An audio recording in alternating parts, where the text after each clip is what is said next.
Gusto mo bang malaman kung paano gawin ang ganitong edit?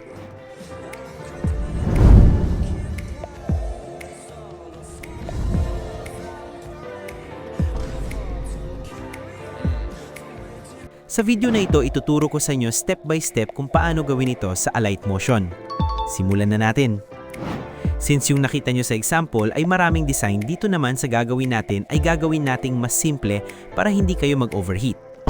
Ang una nating gagawin ay syempre ilalatag muna natin lahat ng layer na gusto nating ilagay para sa video. Be creative na lang guys, maglagay kayo ng design na gusto nyo o kaya naman mga photo, kayo na ang bahala.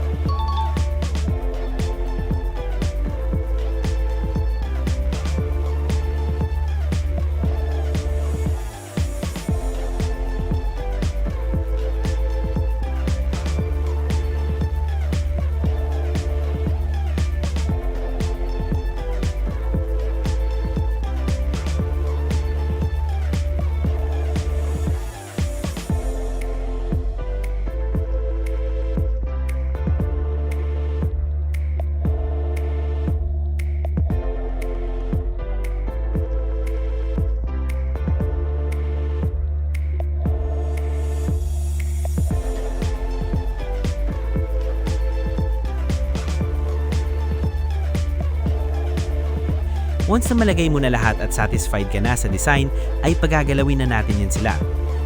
Paglagay ka ng null, then connect mo lahat ng layer. Pasipagan na lang talaga to guys. Ngayon, alam nyo na kung bakit hindi ko nilagyan ng maraming design yung akin.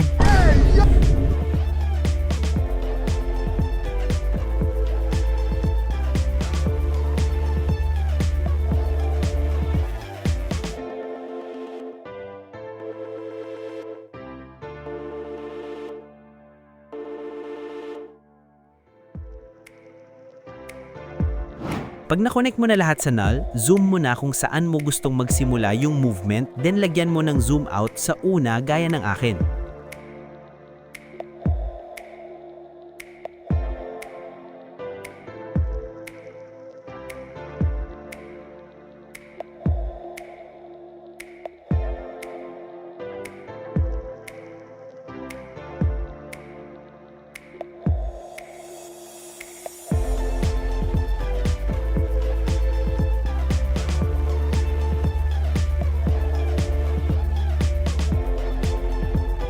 Pag okay na, gawa ka ulit ng null. Pero teach, bakit dalawang null? Pwede namang isa lang. Yes, pwedeng isa pero limited yung movement na magagawa nyo. Kung hindi mo nagigets, well, marirealize mo na lang yan once na maintindihan mo yung null talaga.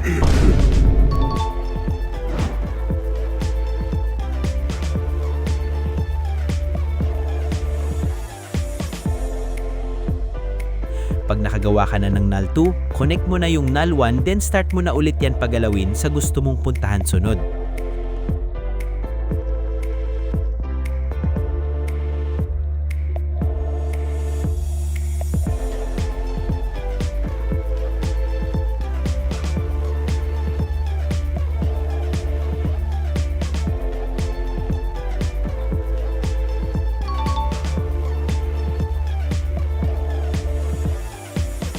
Then sunod na movement, null 3 naman. Ganun lang din ulit, connect mo yung null 2 sa 3 at pagalawin mo na kung saan mo gusto papuntahin.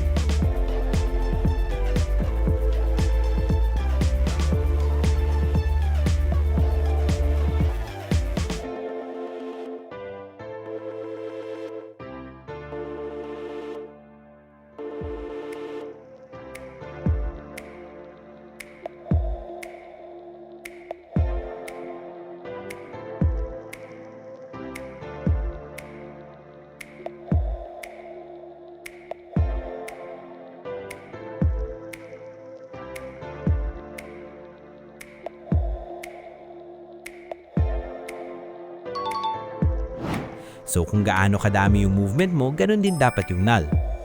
Dito sa video, 4 na movement yung ginawa ko, kaya 4 na null din yung kinailangan ko.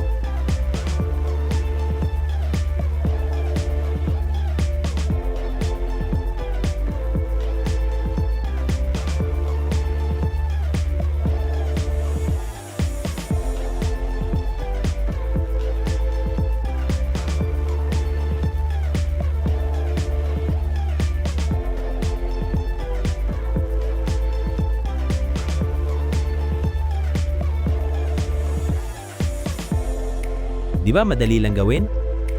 Once na okay na yung movement mo tulad ng akin, ay ituturo ko na din sa inyo kung paano ba ako naglalagay dito ng extra movement gamit ang effect.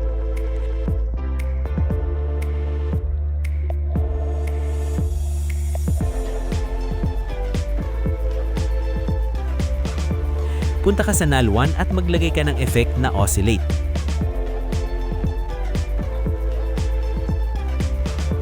Dito ay kahit gayahin nyo na lang yung setting ko kung ayaw nyong mag-experiment ng ibang movement.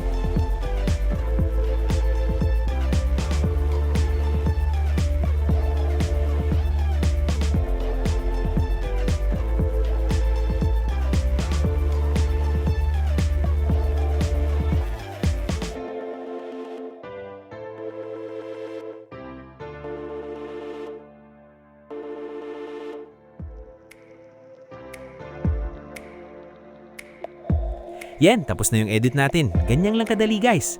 Marami kayong pwedeng mapaggamitan nito lalo na at sikat to ngayon. Example ko dito yung typography o kaya naman sa mga cinematic style na edit. So paano guys, hanggang dito na lang muna ako. Sana may natutunan kayo. Sa susunod na lang ulit.